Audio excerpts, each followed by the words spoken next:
everyone. My name is Kaitlyn. I'm Kayla. And this is our second quarter book talk. And I read Heartbroken by Lisa Unger, and it was a pretty interesting book. It was classified as a thriller, but it was kind of like a mystery. It's kind of like feminism, kind of like that. There's no like really like strong male figures, and when there is, they're very weak. So, Lisa wrote the novel about two young women, and they're very different personas. So there's Kate, and then there's Emily. What was so interesting about this book was it was kind of like in a journal format. Emily and Kate didn't know each other in the beginning of the book, and then they would come together in Heart Island, and it's like somewhere in like in the middle of like Ardenac lake or something. There's nothing around it. It's very secluded and all that. But anyways, Emily, she is a waitress and she has an abusive boyfriend. And he takes over her life. He is a thief, he is a criminal, and he's very abusive.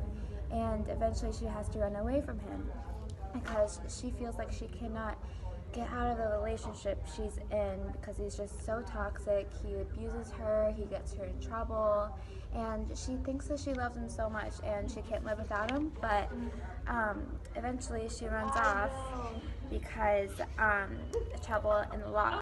So Kate, she is Birdie's daughter, and Birdie plays a huge role in this novel because she is the owner of this Heart Island, and she loves this island so much, but she is so bitter, and she definitely loves it more than her family. She puts it first. She puts it before her husband, puts it before her kids.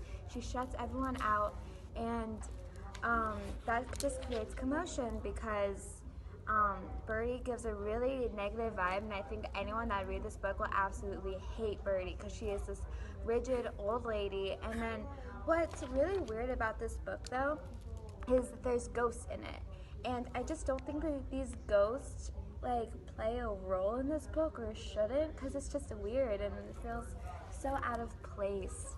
So yeah, there's shadowy figures that walk around, and then these characters get so scared at them, and it's really confusing sometimes because you don't really know what it comes from or what it represents. Sometimes it just represents um, like the past of like Kate in her childhood, but Kate would usually do anything like to get out of this like annual family trip because it's just like she doesn't really like her family, but then she finds ease in writing a novel herself. So it's kind of like it starts to become like a novel inside a novel. So that becomes kind of interesting. I wouldn't really recommend this novel to anyone who's looking for a real thriller because it's not really, but it's kind of just like drama, cat fights, and like abusive relationships. So yeah. Okay, so I read Negroland by Margot Jefferson, and it was essentially like a memoir about her life in the affluent neighborhood of Black Chicago. And much of it's social commentary on what it's like to be a part of the Black elite.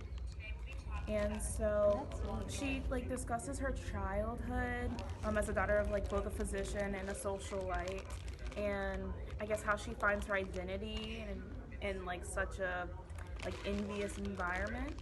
And so since it's nonfiction, the structure of the novel is like mainly chronological, while also including like some famous figures of hers and their contributions to Negro society, and just really what it means to be a Negro to her, despite like its both positive and negative connotations.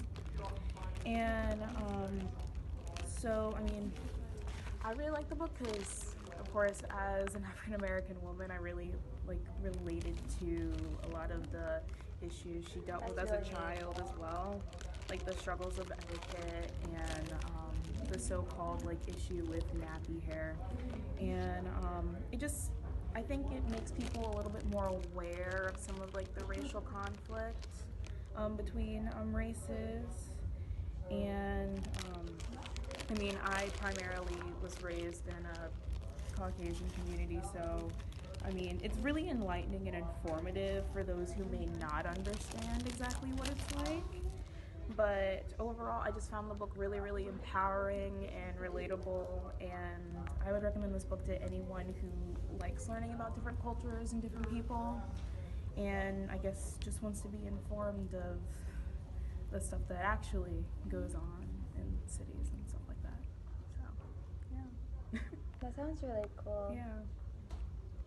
I would probably even read that, even though like I'm not like African American, but I'd probably still read it. Like, honestly, that's the thing. It doesn't even matter. Yeah. It's cool about like to like live with like cultures but and like it's good to inform experience from yourself. like another point of view. Yeah. Since like I would understand that, but like Exactly. she would. So. But yeah, that's our book talk. All right. Thanks for watching.